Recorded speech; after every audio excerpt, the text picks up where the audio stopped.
Hello and welcome to the Gooner Talk. Back in with you guys for another show, or should I say a brand new show, because I've started up a new series. You may have seen from our channel announcement on Twitter and, of course, on the YouTube community tab, where basically the Raw Reaction Show is taking on a spin-off style episode where each week we'll discuss a big question, a controversial point, something worth discussing. And today is a really important one because, of course, the Premier League is restarting. Arsenal playing on Wednesday against Manchester City, and what a time to discuss how Mikel Arteta will, basically tackle this massive task that is ahead of him. And to do that, I am joined by a fantastic guest today. It is Harry Symonds. How are you doing, mate? I'm good, thanks, mate. How are you? Yes, very good, very good. How are things with you lockdown-wise? It's been a while since we've had a chat. Yeah, I'm just trying to contain this beard and this hair. I think that's been. Talk to me about it, mate. Look at this. Jesus, I mean, it sounds pathetic, really, when you consider everything that's going on. But no, to be fair, I've been good. Haven't had any issues health-wise, and that's the main thing, isn't it? Yeah, of course, 100%. I mean, the irony there. Yeah, hay fever is another problem, though. That's for sure. Indeed. Thank you ever so much to everyone in the chat bot that's joining us for this first show. We're going to get some of your comments ASAP. But let's jump straight into things, Harry. I mean, Mikel Arteta's got such a huge task with him coming back. We've had this huge break. How much of the break do you think comes into it in the sense that Manchester City is a huge task, as always, but do you actually think that this behind closed doors, complete unknown, does that go more in Arsenal's favour for Arteta, or do you actually think it's just it's an even playing field for everyone? I think it's probably an even playing field for everyone because it's a really strange time. It's a really strange scenario, and I think it's going to take some getting used to. I mean, I've been doing quite a bit of work on the Bundesliga in the last few weeks, and so I've watched how that's unfolded. And you know, a lot of people have been making that comment about the home advantage not existing when you're playing behind closed doors.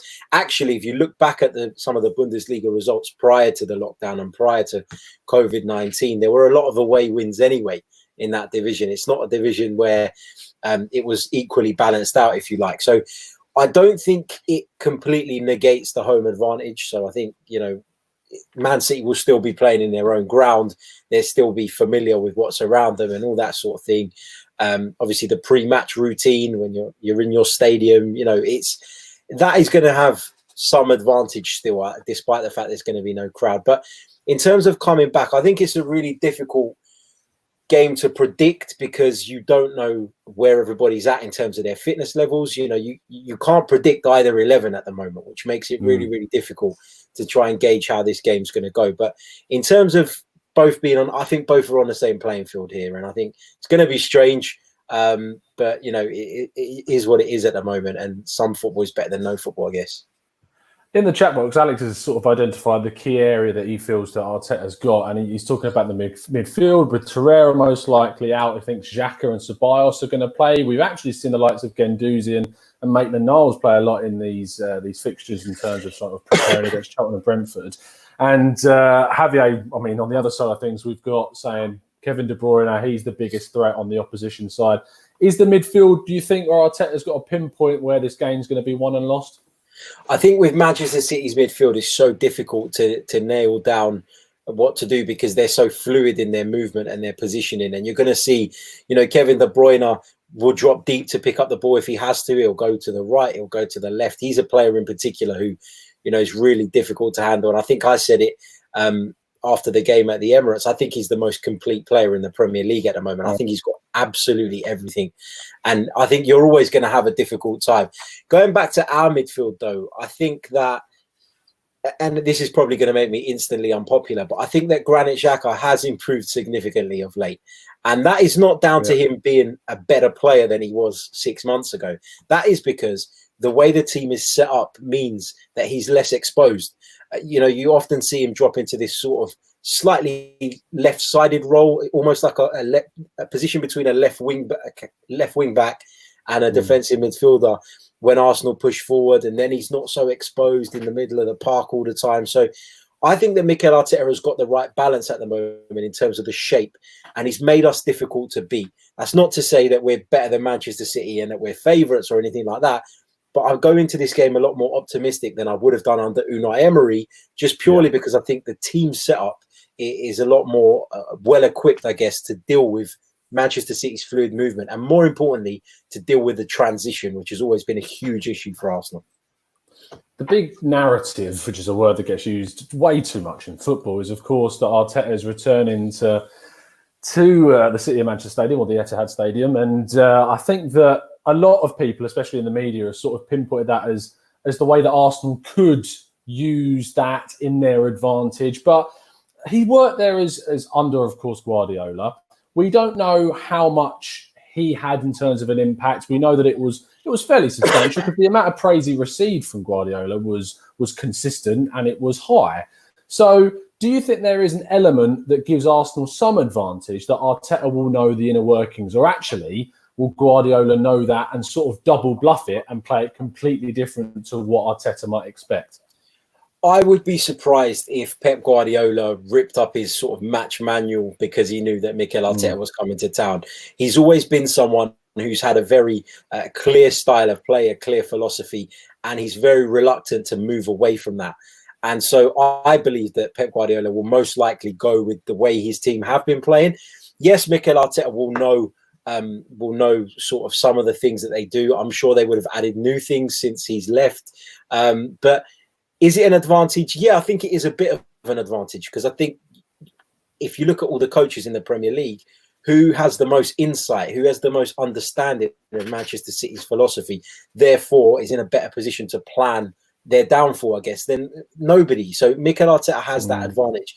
He understands what the philosophy is, which is so important, because if, Manchester City will naturally pull players out of position. They'll move the ball from left to right, and they often dominate possession in games. And that is because Pep Guardiola's philosophy is very much to pull people out of position to create the spaces. If you're Mikel Arteta and you understand what Pep Guardiola's end goal is, then of course you have an advantage in trying to stop that, because you know where he's going with it. And you know the players as well. He knows some of those individuals so well. He's worked so closely with them for such a long time. So I do think he has an advantage. Is it enough of an advantage, though, to say that Arsenal are going to go to the Etihad and win? I don't think it is. But I think we should take some confidence from that. I think one of the biggest questions as well, we've looked at the midfield slightly, is actually how Arteta wants to attack, because we know that Manchester City are going to dominate possession. That's almost nailed on when you go there. Not even when you go there. When they come to you, they dominate the game. Do you think that Arteta needs to set up in a way in which we have quick wingers in terms of fullbacks, looking at the likes of Saka possibly returning and left wing back slot, or do you see him further up? Do you think the likes of Aubameyang needs to start as an isolated single striker, or would you like to see him playing out wide on the wing to hit on the counter? And how might you see the right-hand side working? Because Bellerin's returned to fitness, but hasn't sort of amazed people since coming back, besides the goal and the performance he put in against Chelsea at Stamford Bridge. How do you think Arteta needs to set up to actually get a goal at the Etihad Stadium? In terms of getting a goal, well, first of all, Arsenal need to stay in the game for as long as they possibly can, because the last thing you want to do is give City a run on you. And once they click into gear, they're very difficult to deal with. It's all about finding the right balance here, because as much as Manchester City are a superior team and you don't want to afford them spaces, you don't want to get caught on the transition, which I said earlier on, you also carry a threat as Arsenal going into this game. You've got Aubameyang, Pepe's around, Lacazette will be around.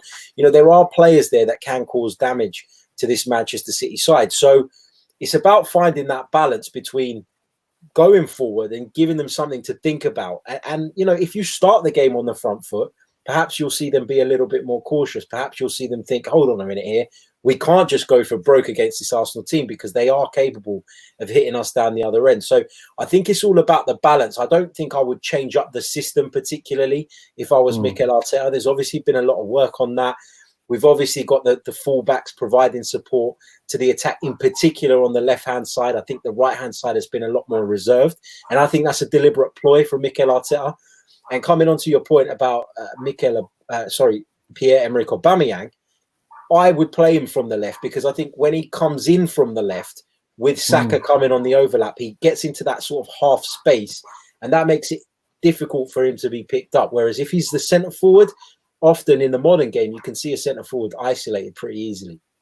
Yeah, he does often do that, and we saw when he first joined. I remember he went straight into a North London derby, North London derby, and he got absolutely no luck whatsoever playing in that isolated role. So maybe that isn't, and on the left could be where we see him best play. Let's have a jump into the live chat and see what some of the people are saying. First, we've got a brand new member. Thank you ever so much, Avinash Singh, for joining us on the Gooner Talk. Be getting access to loads of exclusive content over the next few months or so. Omar had a question for you, Harry. He says, do you think we should go for a 4-2-3? I assume he means one, because that's literally impossible. Or a 4-3-3 for this game, bearing in mind 4-2-3-1 is Arteta's preferred formation. I would go with the 4-2-3-1. I think it gives you a little bit more stability, doesn't it? Defensively as well, out of position. Had we been at home, maybe different story.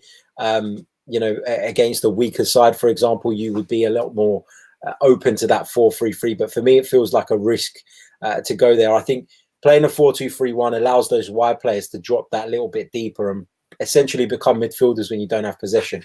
And that's going to be really important, that we can hold the block, that we can stay in position and limit the space. We're not going to be able to prevent Manchester City having a lot of the ball. So we need to be able to fill up the key areas of the pitch and prevent them pulling off into space in the danger areas. Definitely. So Jeremiah is referencing the United game, where they, of course, did fantastically against City. He says United got a lot of success counter-attacking City, but unfortunately, Laporte is much more capable on the counter. Laporte obviously coming back in now, returned to injury, full fitness. He was such a huge miss for them, and arguably one of the big reasons why they weren't really able to challenge Liverpool for the title this season. Defensively, though, we have seen some cracks in that armour that City have displayed so far this season. Fernandinho has seemed to be such an integral cog. Company obviously leaving and moving on to Anderlecht. Do you think there are chinks in that armour that we can really get at? Yeah, absolutely. I don't think City are the team that they were last season. I think that, I guess, in a way, the way Liverpool pulled away and Liverpool are expected now to go on and win the title, it's almost taken the pressure off of Pep Guardiola's men now, because they can't catch them. It's all about, if the Champions League resumes, that is where they'll be looking to do some damage. So I think Pep Guardiola's got a slight advantage in that they're going to finish second. So what he can do now is he can ease his squad back to match fitness. And he's got so much talent to select from that he can chop and change players until people get to where they need to be. In terms of the counter-attacking success, that's definitely the way to go against Man City, because they're going to come at you. They're going to have loads of the ball in your half. So what Manchester United did well, though, was they defended really well. And that's the key. We know that Arsenal can carry threat on the attack, just like United did with the players that they have. So I'm not in the slightest bit worried about Arsenal creating opportunities if sort of Manchester City come onto them. But it's about keeping it tight, keeping that concentration, and cutting out the individual errors that have been so problematic over the years.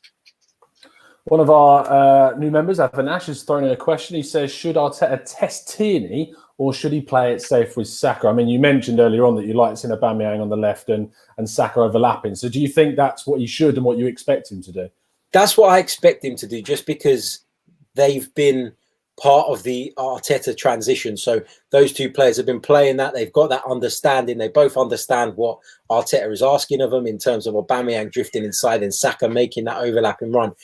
I'm not saying Kieran Tierney's not capable, and I'm not even saying he's not fit enough, because, like I said earlier on, it's so difficult to gauge everyone's fitness at the moment.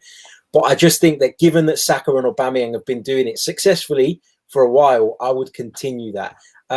If he doesn't ever see Bukayo Saka staying on as a left back, then maybe you might as well just change it now and throw Tierney in there. But I think that Saka's given himself a real shout to nail down that position.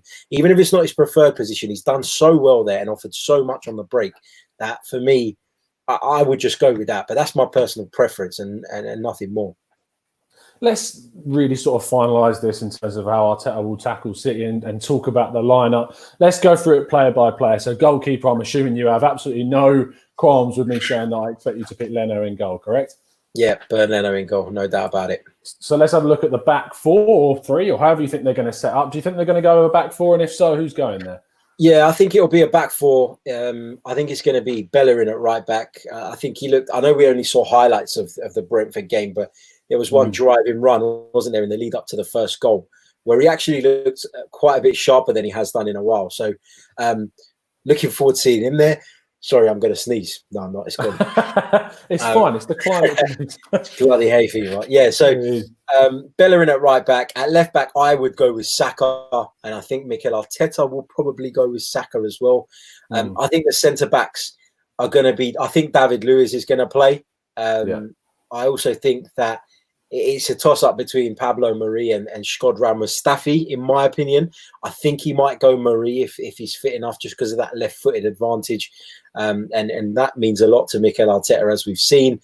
In the middle of the park, I'll expect him to go with Xhaka and Ceballos, Aubameyang from the left, Pepe from the right, Ozil through the middle, and then Lacazette up top. That's what I think he will go with.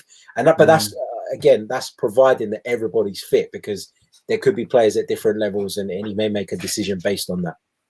I think when you have Mari and David Luiz in against a City side that you know are going to dominate, it adds that added sort of the counter-attack in terms of the long ball. And you don't usually associate long ball and Arsenal in a sense, but Mari is very much like Luiz, where he can play a ball to a pinpoint in behind the defence. And when you've got that speed of Saka and Aubameyang and Lacazette, for an example, you've got so much threat. And do you think that, because people get so frustrated with David Luiz and the things that he does, and the thing like he cost us at Liverpool, he's cost us at Chelsea.